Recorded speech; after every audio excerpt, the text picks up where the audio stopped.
Teman-teman, selamat datang kembali di Ibadah Maghrib bersama saya Robi Purba dan Ludia Marian. saya mau bacain satu buah legenda dari tanah Papua kepada teman-teman semua. Ini adalah cerita horor rakyat Papua. Menurut orang Papua, Suwangi, familiar? Banget. Memiliki bentuk seperti bola api dan melayang-layang di atap rumah warga. Dan bola api ini dipercaya bisa membunuh orang. Bisa juga disebut dengan kiriman. Diceritakan bahwa Suwangi adalah ilmu hitam yang dikirim oleh seseorang yang memilikinya untuk membunuh orang yang tak disukainya. Di Indonesia mungkin familiar disebut dengan santet. Dan Suwangi bisa berubah wujudnya menjadi sosok hantu perempuan dengan wajah yang sangat menyeramkan. Hantu ini begitu ditakuti oleh masyarakat Papua. Dan katanya Suwangi memiliki kemampuan untuk membunuh manusia baik dari jarak yang dekat maupun jauh. Dan ketika korban yang akan dibunuh dari jarak yang dekat, Suwangi akan langsung memakan tubuh korbannya secara gaib atau langsung. Dan Suwangi juga punya kemampuan lain dan tak kalah menyeramkan. Pasalnya, menurut mitos yang beredar, hantu Suwangi bisa melacak orang yang tengah membicarakannya. Intinya tanpa mengurangi rasa hormat kepada Suwangi, Ya Tuhan, jangan ngakak. mungkin Suwangi kita nggak tahu ya. Ini kan ilmu hitam. Iya. Tapi kok bisa melacak, hebat ya. Oke, jadi ini kan versi yang tadi kakak ceritakan ya. Mungkin versi aku agak beda dikit ya. Jadi kalau Suwangi dari kecil tuh udah diceritain nih. Wah, wah Suwangi, hati-hati Suwangi. Jadi Oke. keluarga bahkan nyokap aku tuh selalu bilang gini, kalau dia lagi kesel, kamu itu dari keturunan Suwangi.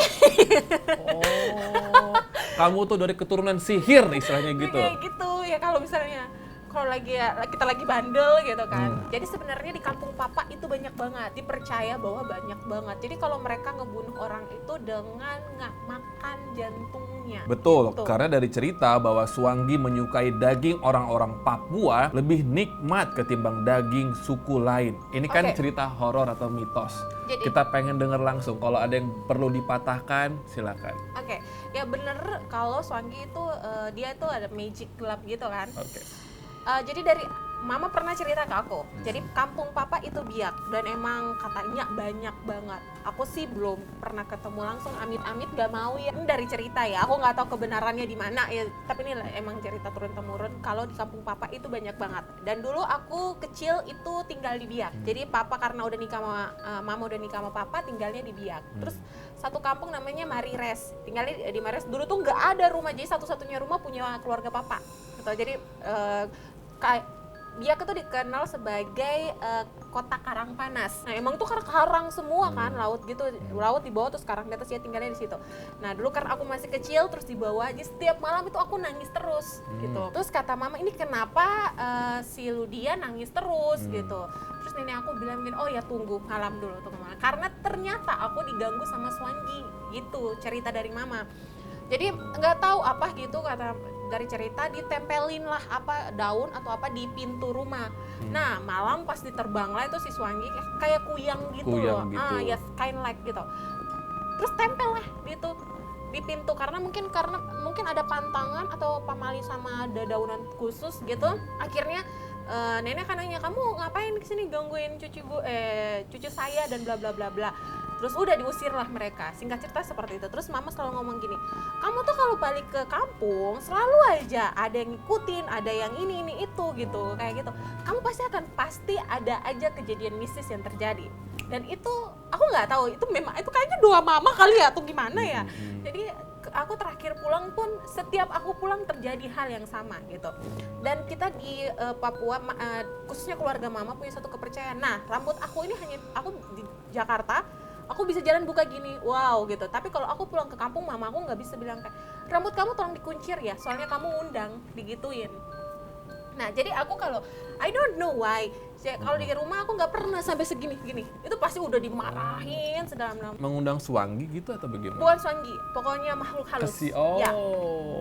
Jadi kepercayaan mereka seperti itu. Setelah itu aku dengar cerita ya dari itu. Jadi dari kecil aku pernah diganggu sama Suwangi dan dan ternyata Suwangi itu dia suka, katanya aku suka sama anak kecil itu gitu. Suka dalam kata kutip kan pengen makan gitu. Jadi kayak ini gue pengen jadiin korban mangsa gue ini gitu. Nah Singkat cerita, aku tuh setiap pulang ke kampung ada aja kejadian-kejadian yang agak tidak mengenakan. Nah, bukan terakhir kali sih, baru kemarin aku pulang Natalan di Biak. Tahun 2013 sebelum aku datang ke Jakarta, aku sempat ke Biak. Terus mama udah ngomong gini, rambut kamu jangan dibuka ya, kamu itu aduh udah deh kamu nggak usah pulang ke Biak, ya tinggal aja digituin. Terus kayak sebenarnya bukan alasan itu doang sih, tapi mama nggak bilang nggak kayak yang hard banget nggak usah gitu, cuma kayak speech yang dia aja gitu bilangnya. Nah aku ke Biak lah sama papa, tinggal di hotel di situ. Nah papa ada kegiatan, aku ikut kegiatan juga, dan itu tempat tinggal dekat juga dengan rumah keluarga aku. Aku karena emang dari kecil udah hidup banget dari kampung, terbentuk juga kayak dengan hal-hal seperti itu, spiritual itu something yang udah menurut aku udah be aja ya. Jadi aku agak sensitif, aku nggak bisa ngeliat amit-amit jawang bayang, nggak mau banget gitu. Nah aku lagi di dalam kamar hotel tuh sudah kayak wah emang udah digongin, pintu lemari gerak lah, terus itunya udah di itu, terus kayak aku apaan sih kayak gitu, udah kayak nggak mau merespon juga. Nah aku tidur sama bibi aku di situ. Feel aku udah nggak enak hari itu, pasti aku didatangin. Dan bener, tahu aku tuh udah setengah sadar nggak sadar aku lagi gini, tidurnya nyamping gini. Tiba-tiba mata aku pas balik, itu cewek gede, nggak tahu cewek atau cowok. Dia dari pintu, dia jalan, rambutnya lebih gede dari gue, segini, bajunya putih panjang banget, terus jalannya kayak nggak layang gitu, terus kan biasanya kalau hotel kan ada kulkas kecil kan, dan aku tidur terus samping kulkasnya, jadi badan aku tuh nggak bisa gerak gitu. Dia jalan kayak depan, terus belok, terus lihat matanya tuh kayak sini, kelihatan semua bentuknya. lihat kak, aku ngomongnya aja aku masih ingat gitu. Terus dia duduk di atas tuh kulkas, duduk, terus dia ngeliat aku ke bawah. Ya my god. Dia ngeliat dan dia ngomong gini, kamu kak, ini nama aku, dia nyebut namanya, dan masih ingat gitu. Ini nama aku, kamu kalau sebut nama aku datang kok. Sebutkan namanya. Nggak mau. Sebutkan namanya. Enggak. Sebutkan namanya. Enggak. Mau dong. Enggak. Aman, Makasih. sebutkan namanya. Nah udah dia nyebut kayak gitu. Mereka pengen dengar loh namanya siapa. Dia bilang gitu Susana? kan. Dia bentuk mukanya tuh gue nggak ngerti, dia kayak cewek tapi namanya cowok loh gitu. Ya udah dia Susanto. nama Papua sebenarnya, Wak. Dia duduk di bawah terus dia ngeliat gini, kamu kak, senyum sinis gitu. Kamu kalau sebut ini nama aku ini, gitu. Kamu sebut nama aku datang. Aku udah kayak gitu. Aku coba bisa baca doa Bapa kami, tuh kan, Bapa kami dalam kerajaan surga, udah kayak berdoa Tuhan Yesus tolong dalam nama Yesus gitu kan. Aku berdoa itu langsung kayak, aku tarik nafas, dia udah nggak ada gitu. Tuh pas buka mata, wah nggak ini mimpi atau bukan sih. Udah aku bangun, aku berdoa, aku tidur lagi. Nah setelah itu aku telepon mama, terus kata mama, kan mama udah bilang kamu dari kecil seperti apa, kalau pulang dari kecil kamu udah digangguin, sekarang kamu juga seperti itu. Terus kayak nggak, mungkin karena aku sendiri kali ya tadinya gitu di dalam hotel yang satu. Sampai sekarang aku masih ingat namanya. Dan sebenarnya aku bingung, kata mama itu Swangi itu sebenarnya dia bisa berupa apa aja, jadi bukan hanya sebacam bola api ataupun kayak kuyang, dia bisa berubah. Ya dia bahkan bisa jadi dedaunan gitu, daun yang kita injak, apapun dia bisa berubah wujud. Menurut mama kenapa kamu magnetik? Well, I don't know about that, aku nggak pernah nanya gitu. Nah sejak saat itu aku pulang lagi, terakhir aku pulang kemarin Biak. Di situ aku udah kayak sepertinya aku nggak akan lagi ya digangguin. Nah ini baru kemarin 2019 ini ya, Natal tahun baru 18 deng, 18 aku kan mandi Biak waktu itu. Nah mandilah di pantai, aku lagi mandi gitu, terus teman-teman rambut aku buka rambut kayak gini, udah kayak gitu. Nah di pantai itu ada kayak tanjung, kayak teluk gitu.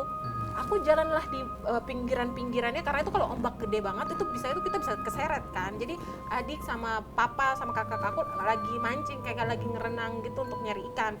Terus aku berdiri di lekukan gitu, itu kan pohonnya rindang kayak beringin gitu di bawah semua gitu. Aku berdiri di batu itu, terus aku ngelihat mereka ke arah laut kan. Terus feel aku udah gak enak nih. Lut, kamu diliatin loh, dan itu bukan 1-2 orang, bukan 1-2 something yang liatin kamu dari atas pohon. Dan aku kayak, oh nggak deh, kayaknya aku harus pulang. Itu udah, terus aku pulangnya nggak lewat darat, aku lewat laut, jadi kayak ada benden gitu di atas. Udah aku gitu, tau nggak kak, mama aku gimana? Aku pas tidur nih, badan aku udah pulang, aku udah panas banget, nggak tahu sakit apa gitu, panas. Pas tidur, aku nggak bisa tidur, kayak badan aku tuh kenapa sampai aku tuh di dalam kamar aku sampai ke pojokan dinding gitu, sampai kayak orang yang kepanasan enggak, risih juga enggak, kayak ada something missing gitu, ada sesuatu yang diambil dari aku sampai kayak bangun tuh kayak langsung bengong. iya gitu kayak wah udah nggak bisa sih aku berdiri ya, terus udah nggak ngerti lagi ya hari itu seperti apa itu. Bangun aku ceritalah sama tante aku, terus bibi aku bilangnya, ya kamu diikutin sama orang-orang laut, udahlah gitu. Dan badanku lemes parah. Terus udah aku pulang balik kamar mandi tuh, pulang balik toilet karena buang air. Dan nenek aku mungkin dia tahu ya, tapi mereka tuh orang tua kalau tahu nggak pernah mau ngomong. Jadi lihat, nenek aku tuh udah tua banget, udah 80 mau 90 tahun. Dia sampai gini, mungkin karena kampung aku ya. Jadi dan aku juga jarang banget pulang ke kampung, paling kayak misalnya 11 tahun, itu 11 atau 10 tahun kemudian aku pulang gitu, jadi jarang banget. Jadi aku pulang, pas aku ke toilet, terus nenek aku bilang tanya, kamu mau kemana? Aku mau ke toilet nih, sakit banget perut aku. Toilet sama itu pada dekat, tau gak nenek aku ngapain? Dia keluar nungguin aku depan toilet, duduk jagain aku depan toilet. Lah ini ngapain jagain gitu kan? Terus kayak, nenek aku bilang ini, nggak apa-apa, dia jagain sampai apa, nyanyi, terus kayak wah firasat aku udah enak ini kenapa gitu. Terus dia bilang perut kamu udah belum lagi, aku masuk lagi. Terus ini nggak apa-apa, nyanyi terus ngomong sama burung. Terus aku kayak udahlah. Terus setelah itu aku dipijitin kan, badan aku dipijitin, aku minum obat, terus udah berdoa, udah langsung kelar. Terus dibilang kan, adik-adik aku bilang, kakak kayaknya kamu diikutin sama orang laut gitu. Jadi kayak ya orang laut itu maksudnya something yang itulah ya gitu. Oh oke lah. Sejak aku ngasih tahu ke mama, terus mama bilang, iya kamu itu kan mama udah bilang setiap kamu pulang kampung pasti ada aja kejadian seperti itu. Mama kan udah bilang rambut kamu itu dikuncir, jangan seperti itu. Waduh. Itu mungkin di Papua kali, di sini mah lagi dibuka lagi. di sini mah aku mau keluar naik gunung, maaf ya kan. Masuk hutan. Lagi dibuka. Enggak. Itu tergantung lagi ke kita sih, apakah kita mau memaknai itu gitu, tergantung sugesti lagi sih. Kalau aku sih masih ya udah gitu, emang aku percaya hal-hal itu ada. Tapi selama aku nggak ngegangguin kamu gitu, persetanan dengan kamu, karena kata Nini tuh gini, tadi kan aku bilang di Genyem itu mempercayai Keswe, Nari, Wambu. Ini kan kalau di daerah pantai itu Swangi, kayak Biak, Serui. Jadi setiap tempat di Papua itu punya setannya masing-masing namanya. Gitu. Ya kalau di Genyem itu namanya Keswe, Nari, Wambu. Kalau Keswe itu setan yang ada di udara gitu, yang dia bisa ngegangguin manusia, bisa serupa juga kayak jadiin manusia. Kayak kalau Demak itu ada nama-namanya. Demak itu dia bisa merubah wujud kayak Karobi gitu. Kayak aku bisa kayak gitu. Terus kalau Nari itu kalau nggak salah yang tinggal dalam pohonan gitu, kayu dalam tanah, sedangkan Wambu itu yang di air gitu. Jadi udah ada masing-masing ngejelasin, tapi nenek aku ngomong mereka itu nggak punya kuasa. Emang kepercayaan dari keluarga aku bilang sebelum manusia diciptakan emang mereka udah ada, tapi mereka nggak punya kuasa. Kamu punya kuasa, gunakanlah kata-kata kamu untuk mengusir mereka. Kasta kamu lebih tinggi dari mereka, kamu manusia dan kamu adalah ciptaan Tuhan gitu, ciptaan Tuhan yang berkuasa. Jadi jangan pernah takut sama mereka. Itu yang udah ditanamkan ke aku kan. Jadi aku sampai sekarang even di Jakarta pun gitu ya, di kosan aku, terus aku bahkan misalnya nggak tahu kenapa ya kak, aku tuh kalau misalnya lihat temen aku nih kan datang, terus kayak kamu kayaknya gampang deh diikutin gitu, kenapa aura kamu bisa nunjukin itu, loh kamu tahu gitu ya, aku nggak tahu kenapa, aku hanya bisa feel aja gitu. Kayak mungkin karena udah bener hidup di lingkungan seperti itu kali ya, aku nggak tahu. Dan aku bisa merasakan juga kalau misalnya saat di kosan, aku di tempat baru, misalnya aku lagi duduk terus tiba-tiba ada feeling gak enak, udah aku berdiri aja gitu. Kemarin sempat syuting, aku buka rambut juga karena syuting karakter aku selalu ya, salah satu karakter ada rambut ya. Jadi rambut aku buka, aku syuting di Tebet, sinetron juga MNC. Mama itu udah bilang, kakak kamu tuh nggak boleh buka rambut ya, urat rambut kamu jangan sampai jatuh gitu, karena mereka tuh sangat-sangat kayak bener-bener mengkipkan aku banget tuh dari soal rambut. I don't know why gitu. Aku lah, oh iya oke, kata Mama Lina, rambut kamu bisa jadi tarikan juga, tarikan ke manusia bahkan pun ke itu gitu kan. Sebenarnya itu kepercayaan turun-temurun sih. Ya, turun-temurun. Yang sepertinya rambutnya siapa saja di keluarga? Aku, yang paling panjang aku sih. Bibi, iya ada juga, Mama juga pernah gitu tapi dipotong gitu rambutnya dan nggak pernah dibuka. Dan aku nih kata Mama, kamu tuh bandel banget gitu. Nah, pas aku lagi syuting, terus tiba-tiba kan, aku pulang tuh langsung meriang, panas. Udah beberapa minggu aku syuting, aku sakit dan badan aku tuh semua kayak apa sih, kayak orang cacar, tapi bukan cacar, apa sih, kayak agak Ruam, keputus ya, lebam. kayak ruam-ruam gitu merah. Puji Tuhan tuh nggak di muka gitu, jadi kalau di leher Beruntusan gitu. jadi bisa di itu kan, apa namanya, ditutup sama foundation, tapi cuma di badan sampai di paha doang. Terus kayak aku bilang, mama aku sakit kayak gini kok, aku nggak ngerti ini sakit apa gitu. Terus kata mama, Kak, aku nggak pernah cerita ke mama lokasi syuting aku seperti apa, aku nggak pernah cerita ruang yang jadi set rumah aku seperti apa, mama tahu semuanya. Ruangan kamu seperti ini ya kakak, ini lah kok mama tahu gitu. Iya mama udah lihat, mama itu emang orang yang kuat banget dalam doa, spiritualnya tinggi banget gitu kan. Jadi dia bilang, kamu gini, kamu tahu nggak kakak, kamu saat jalan masuk kamu kena dupa mereka. Aku nggak ngerti tuh apa. Iya, badan kamu kena dupa mereka, rambut kamu buka saat maghrib kan masih, setelah maghrib kamu tekan, iya gitu. Ya rambut kamu itu di atas loteng kamu itu ada something yang berdiri, dia jingkrak di atas loteng, terus lidahnya tuh ke bawah, jadi ngeliatin aku ke bawah gitu. Tuh ngomong, terus kayak really ya? Langsung mama bilang, kata mama, kamu nggak mau tahu rambut kamu harus diikat, kamu itu diikutin sampai kayak gitu. Ikat. Enggak, ini enggak lah, you choose seperti itu. Terus kayak, ya Ma, jadi sejak kalau misalnya sutradara udah bilang rolling kamera and action, itu aku buka rambut and cut, langsung aku cut gitu. Tetap profesional. Dan sekali lagi, event seperti itu aku ingat kata nenek aku kan, kita lebih berkuasa dari mereka Dengan gitu. kata-kata Dengan kita. kata di pemikiran semuanya gitu kan. Jadi aku bilang, ya aku datang sini, aku kerja, aku nggak gangguin kamu mau nempel di sana di sini terserah lah ya. Padahal dia sebenarnya nggak bisa melihat, tapi pada saat waktu itu momennya bisa melihat si perempuan tadi ya, yang namanya laki-laki tadi. Ya, I don't know. Kadang-kadang mereka memperlihatkan diri. Nah, Aku penasaran sama the eccentric dari rambutnya Ludia. Coba lihat di sini. Urat-urat rambut dari mama. Urat-urat rambut dari mama. Urat-urat rambut yang bisa jatuh maksudnya. Iya, jadi kayak rambut rontok maksudnya kayak gitu. Apa yang bikin ini ya? Aku nggak tahu. Jadi kalau kata nenek aku bilang gini, kalau kamu buka rambut nanti mereka mikir itu teman kita. Bukan aku yang ngomong loh. Iya. Nenek lo yang ngomong loh. Bukan aku yang ngomong loh. Masa sih kayak temennya, coba kita lihat dulu. Bukan aku yang ngomong loh, bukan netizen yang ngomong ya. Nenek lo yang ngomong. Coba ketawa. Iya kan, ketawa. Kuntilanak dong nanti. Oh gitu. Coba dari belakang. Wah, kesel banget. Coba gimana ketawanya? Gue udah cocok main film horor nih. Udah ini. Jadi pesan nenek apa? Ya, Kalau dari nenek? Kalau nenek bilang, Tunggu dulu. Waktu nenek jagain kamu ke toilet itu, nenek nggak bilang apa-apa, ada apa? oh ini dari nenek dari papa ya. Kalau yang biasa pesan aku bilang, yang ngasih kayak mesen apaan, ngasih nasihat kalau mereka emang ada tapi mereka nggak berkuasa. Nah itu dari nenek mama gitu kan. Nah kalau dari nenek papa ini emang dia selalu jagain dan dia juga kuat dalam doa sih gitu. Jadi dia nggak ngasih tahu kenapa dia mau jagain aku, dan aku nggak mau nanya juga sih. Aku tahu kenapa sampai nenek bisa keluar kayak gitu kan. Jadi udah, terus aku cerita sama orang tua dan keluarga aku, terus yang penting kalau aku udah baikan, terus mereka cuma oh ya udah gitu, karena udah jadi sesuatu yang biasa loh. Di kos-kosan ada apa? Di kos-kosan aku sih, di kamar aku memang ada, aku tahu itu ada. Apa itu? Well, I don't know, aku nggak bisa ngelihat, tapi aku bisa ngerasain. Bahkan misalnya gini loh Kak, kamar aku sebenarnya memang ada. Jadi kalau misalnya aku lagi tidur, terus kayak aduh, udah alarm aku lupa nih. Jadi even aku nyalain alarm, aku bilang gini, besok aku masuk kerja jam 4 subuh, aku harus bangun, bisa nggak bangunin aku? Tidur. Dibangunin. Entah di mana. Bangunnya gimana?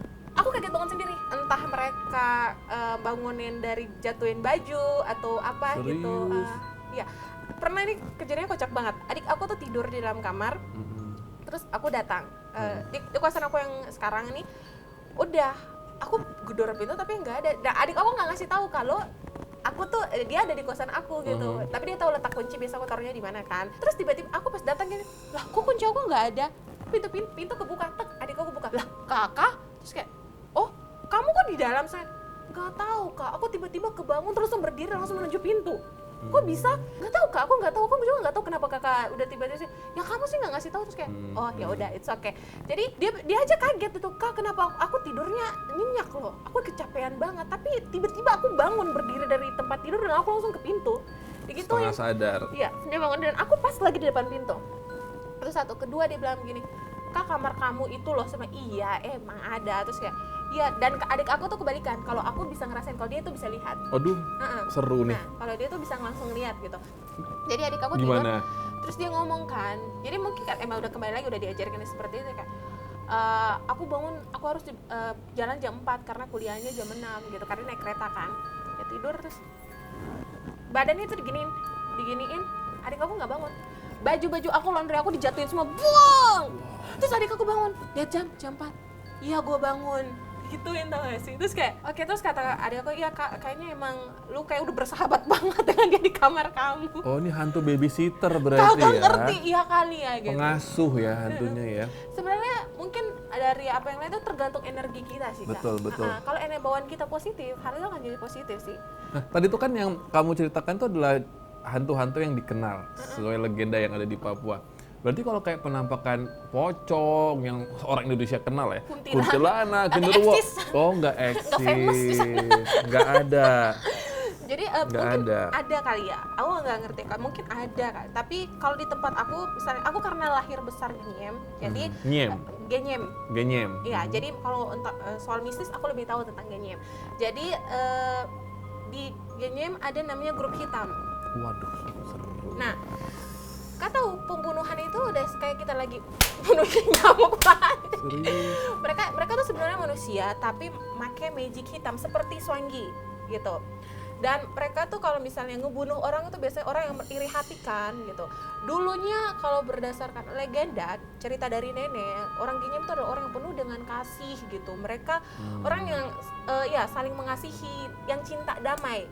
Tapi sejak ada udah terjadi pengaruh luar masuk, udah mulai masuk modern ini kan gitu. Sebelum modern lah, pokoknya ya Ada kesenjangan sosial dan persaingan lah akhirnya. Nah, akhirnya mulailah ada cerita-cerita horor atau mistis seperti perkumpulan grup hitam. Jadi mereka kalau ngebunuh orang ini kaya, orang yang nggak mereka suka, even saudara pun bisa dibunuh sama mereka. Wow. Jadi cara bunuhnya adalah ini misalnya dia ke kebun gitu. Jadi per grup, namanya grup, jadi grup gitu bunuhnya. Mereka ngebunuh, misalnya diapain sih, kepalanya mungkin dipecahin atau itu dipatahin apa gitu. Setelah itu apa? Dibangkitin. Jadi dia hidup kembali just for one day. Dia kembali ke rumah, mungkin tiba-tiba di rumah digigit sama ular atau ditanduk sama babi hutan kayak atau apa, terus dibilang oh iya matinya karena gini. Alibi. Tapi orang Genyem tuh udah tahu oh matinya karena dibunuh sama grup hitam. Like that. Grup hitam ini berarti bayaran. Aku nggak ngerti soal bayaran. Atau mereka ada dendam pribadi, misalkan aku punya dendam sama Dendi, manajerku gitu. Itu aku bisa hire grup hitam atau memang ada dendam pribadi grup ini saja? Nggak tahu sih, aku nggak ngerti. Mereka punya mungkin sebenarnya seperti pembunuh bayaran sih. Assassin. Maybe seperti itu atau mereka memang punya komunitas sendiri. Tapi ini untuk sudah membunuh. jadi omongan halayak ramai ya. Wah, udah tahu semua ini. Kalau orang Genyem pasti tahu dah ini. Mereka pakai baju-baju hitam kayak Men in Black gitu atau karena ilmu hitamnya saja atau gitu? Mereka terpampang nyata just like manusia gitu atau Serem ya. papa aku pernah soalnya. Seru nih. Jadi emang keluarga aku sampai sekarang juga termasuk keluarga yang dipandang ya. Kita keluarga sederhana tapi emang dipandang di kampung ya. Jadi emang banyak juga yang iri hati. Jadi kiriman itu bukan 1-2 kali. Jadi dari kecil aja aku udah bisa ngelihat dan aku udah bisa kayak ngenilai oh iya ini kiriman, ini bukan, ini gini. Karena udah ada seperti itu. Kayak apa aja contoh kirimannya kalau di Papua itu? Bisa dari binatang, terus tiba-tiba oh ya ada juga kayak di rumah aku dipasangin kayak entah itu tulang manusia atau tulang apa di pagar dan yang ketemu tuh aku gitu loh. Lempar tanah kuburan gitu-gitu? Iya tanah kuburan. Jadi pas nenek lagi tidur tiba-tiba dilemparin tanah dari luar, pung, tanahnya masuk ke dalam. Ya Allah. Terus langsung dibilang kayak wah ini tanah kuburan dilempar, nggak tahu tuh kayak taunya tanah kuburan atau kagak gitu kan. Ya udah dibersihin, berdoa, ya udah maksudnya selalu kalau kita mendapati hal-hal seperti itu, cara kita itu hanya bisa kembali kayak berdoa gitu aja sih. Kita berdoa kembali dengan agama masing-masing sih kalau bisa. Nah udah, jadi papa tuh dulu karena lagi emang karirnya lagi naik-naiknya gitu, jadi orang kiri itu banyak banget. Pernah satu kali papa pakai motor, nggak tahu gimana tiba-tiba dari ini hutan lebat loh, lebat gak ada apa. Ini sapi hitam keluar terus nabrak papa. Jadi dalam keadaan lagi motornya kencang, pung, papanya kelempar. Ya Allah. seperti itu tuh satu, terus kayak oh udah papa dibuat gitu. Terus kedua, sendal papa mungkin di sepatunya ditaruh apa, jadi kaki papa tuh kayak berat sebelah gitu kan. Terus jadi keluarga aku tuh emang bener-bener sensitif banget dengan hal kayak gitu. Ya mama kembali lagi kuat dengan doa juga kan, kembali kita berdoa terus ya udah hilang. Dan nenek tuh ada satu, kalau misalnya kita dibuat sama orang, ada kalau orang gini pasti tahu. Jadi kakinya tuh entah dikirimin apa, entah mungkin ular lagi ngelilit di kaki. Jadi lebih banyak siluman sih di kampung aku. Lebih banyak siluman. Tapi siluman yang dibuat orang, yang dipelihara oleh dukun ilmu hitam, terus dikirimin ke orang lain. Iya, itu yang tadi aku bilang, Keswe Nari Wambu. Keswe Nari Mambo. Wambu. Wambo. Keswe Wambu. Keswe itu berarti Setan yang ini di udara gitu. Ya dia bisa. dan ya, itu semua peliharaan sihir lah istilahnya. Sebenarnya mereka ya mereka tuh kayak nggak ngerti itu peliharaan atau bukan gitu. Jadi mereka ya kalau manusia mau kontrak kayak buat kontrak sama mereka ya udah monggo gitu. Kalau enggak ya udah gitu. Pernah aku tuh ada main masih kecil SMP lagi main masak-masak di rumah gitu dari daunan gitu. Jadi kayak tanah itu aku jadi nasi ceritanya. Kalau lagi cungkil-cungkil tanah kayak di pagar aku itu ditaruh tulang ditusuk kayak orang nusuk kayu gitu. Tulang manusia? I don't know, aku nggak tahu, tapi tulangnya panjang banget. Terus aku teriak dong, mama, gitu kan, kenapa? Mama ada tulang di sini. Dan aku udah tahu, dari kecil aku udah tahu. Terus kayak mama ngambil. Karena mereka tuh selalu kalau masangin hal-hal seperti itu dalam rumah, misalnya ada orang yang nggak suka kiriman, itu pasti aja ada terjadi pertengkaran sebenarnya hal kecil tuh bisa terjadi. Terus ada aja kecelakaan, bencana yang terjadi dalam keluarga, itu ada aja gitu. Jadi kembali lagi kita hanya bisa mengandalkan Tuhan dalam hal itu. Jadi Kamu pernah nggak kayak tadi cerita yang lagi tidur bangun itu iya. bagaimana? Coba Jadi, ceritakan. Aku emang bisa ngerasain tapi nggak mau ngelihat, bukan nggak bisa, nggak mau, aku memilih untuk tidak gitu. Jadi mereka tuh memperlihatkan diri mereka. Jadi setiap waktu itu aku semester 4. Oh di Jakarta berarti? Ya di Jakarta sini. Jadi pulangnya tuh jam 11, jam 12 malam karena kegiatan organisasi kan. Jadi itu ada buat event besar, jadi kayak pulangnya terus. Aku kecapean. Pas aku dalam perjalanan pulang, aku nggak tahu itu kadang-kadang something ada yang memberitahukan aku nggak tahu itu siapa gitu kayak. Pulang kamu cuci tangan, cuci kaki baru tidur ya. Gitu loh Kak. Udah ada ngasih tahu tapi kayak ya gitu, kayak diri aku yang main diri sendiri tanpa nggak ada angin, nggak ada badai. Tapi kagak, aku nggak ngelakuin, aku langsung tidur. Aku tidur, terus tiba-tiba aku ngerasain kayak pintu kosan aku tuh diketokin, dan tapi kayak serasa di zoom gitu, boom, pintu kosan aku, pintu kamar aku diketokin. Badan aku nggak bisa gerak loh Kak. Aku nggak tahu, padahal kalau orang ketindihan kan karena gini atau gini kan. Ini aku nyamping gini, terus kayak aku pas buka mata itu anak kecil mukanya hancur banget dan berdarah-darah di depan aku. Terus dia nongol, boom, terus dia ngelihat aku tuh udah kayak senyumnya udah kayak senyum-senyum sini ta. Gitu. Kak, aku cuma bisa, badan aku nggak bisa gerak. Terus dalam nama Yesus. Dan aku hanya bisa baca doa Bapa Kami aja di situ kayak Tuhan Yesus tolong gue nggak mau ngeliat kayak gini. Pas gue buka mata tuh langsung nggak mau ngelihat ke bawah karena dia ada di bawah. Terus langsung aku nyalain lampu, nyalain lampu tuh udah nggak ada. Wah, aku ceritanya belum ada karena aku masih ingat wajahnya loh. Gimana mukanya tuh hancur, berdarah itu kayak anak yang kecelakaan atau apa gitu. Itu rambut terurai waktu itu? Ya aku nggak tahu, aku lupa sih. Aku tidur aja udah nggak tahu itu. Nanti setelah syuting ini kasih tahu kalau ada apa-apa nanti malam ya. Kita update buat episode 20. Aku aja masuk SMN jam 2, jam 5 subuh, gelap-gelap ini. Udah tahu nih, aku pasti rambut aku tetap buka gitu kan. Dan aku nggak mau ngeliat ke kiri kanan because I know mereka di sana. Tahu nggak pasti ini pintu SMN kebuka. Terus kayak gue nggak mau lihat, iya gue tahu lu di sana, gue jalan deh baik. Untung rambut tebal jadi bisa ketutupan ya. Tadi kiri atau kanan ya, nggak kelihatan ya. Nah seperti itu sih. Kenapa nggak mau dibuka mata batin yang 100%? Nggak, makasih. Kenapa? Hidup aku udah susah banget loh, nggak mau usahain lagi. Tenang, kenapa nggak mau? Nggak aja sih. Kalau bisa membantu mereka kenapa? Oh nggak, terima kasih. Aku hidup aja, aku belum bisa membantu hidup aku sendiri. Aduh, sumpah seru banget ceritanya ya. Jadi aku paling seneng kalau sama legenda-legenda seperti ini. Bukan legenda juga sih, mitos dan juga sebagian adalah cerita memang terjadi di beberapa daerah. Dia makasih banyak buat ceritanya ya. Nanti pulang tolong diikat ya. Kalau aku udah bersahabat. Kasian loh nanti miss-nya loh kalau ada apa-apa loh. Oh iya, dia nih paling gak suka nih kalau aku udah ngomong kan. Nah jadi dia tuh paling udah bilang kan, aku udah kalau naik kosan, dia bahkan ke rumahnya dia pun, rumah Shelly, aku udah bilang kan, Shell, aku pas masuk, Shell, kayaknya rumah kamu, I don't know Kak, aku tuh kayak udah tahu ada, bahkan aku udah bisa ngerasa kayak ini ada berapa something di dalam gitu loh. Jadi aku pas masuk, Shell, kamu udah tinggal lama ya di sini? Iya, aku udah tinggal lama di sini.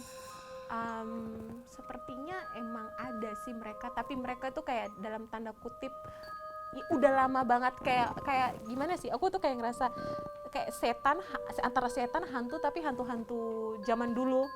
Yang kayak orang Belanda atau apa gitu. Nah, gue nggak ngejelasinnya dia.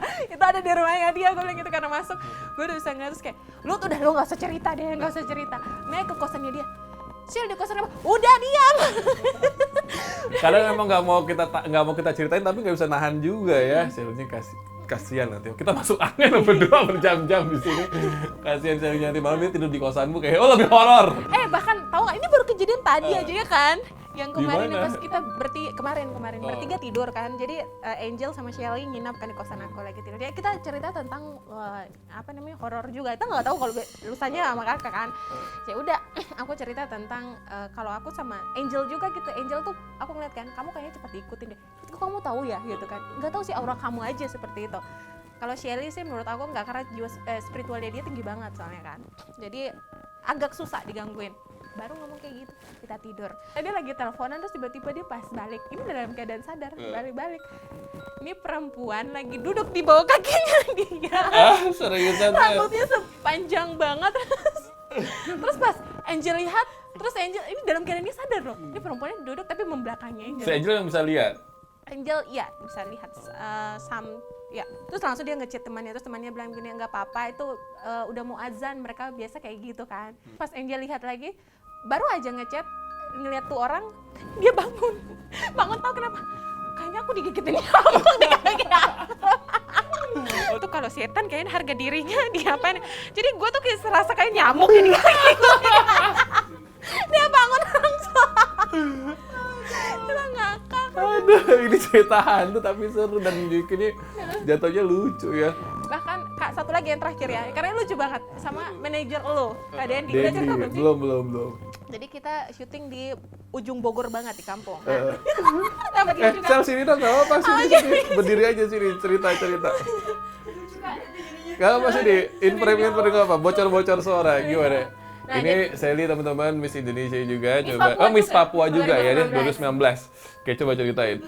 Jadi kita bertiga, aku, Shelly sama Kak Dendi.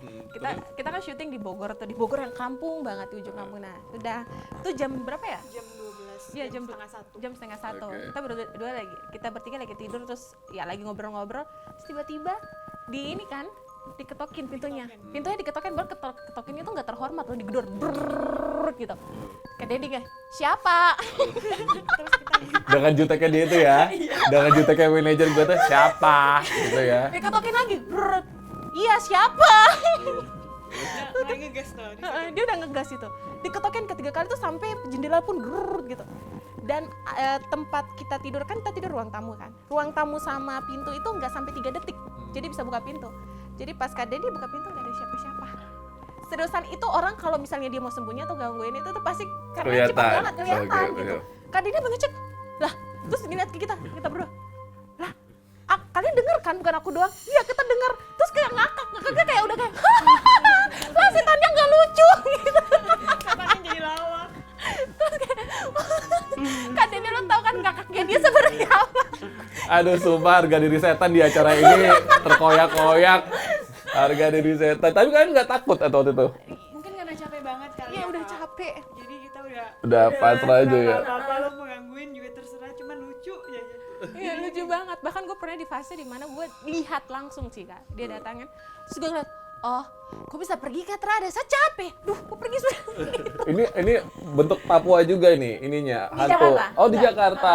Tapi kenapa pakai bahasa Papua ngomongnya? Karena capek. Udah capek. Pulang syuting, udah capek.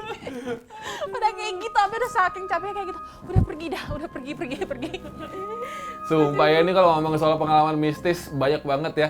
Dan Aku pengen teman-teman yang mungkin berasal dari Kalimantan, Sulawesi, Bali, Lombok, apa dari Jawa, Sumatera mana, boleh kirimin cerita kalian ke alamat email di bawah ini. Nanti kita akan bacain pokoknya di tripod kita. Terima kasih banyak buat kalian berdua. Terima kasih banyak. Sama-sama Kak. Makasih loh, ini mereka tuh sibuk padahal masuk-masuk pedalaman. Program kalian sekarang lagi Oh masih dong. ya, promoin dong. Ya, jadi program kita Hati Sang Bidadari saksikan terus setiap hari Sabtu jam 12 siang. hanya di RCTI. Bersama dengan Yayasan Miss Indonesia ya. Buat Yayasan Miss Indonesia terima kasih di mana miss-missnya sudah dipersilakan untuk main ke sini. Sampai jumpa di episode selanjutnya teman-teman. Assalamualaikum. Salam buat saudara kita semua yang ada di Papua dan juga seluruh Indonesia. Dadah. Bye.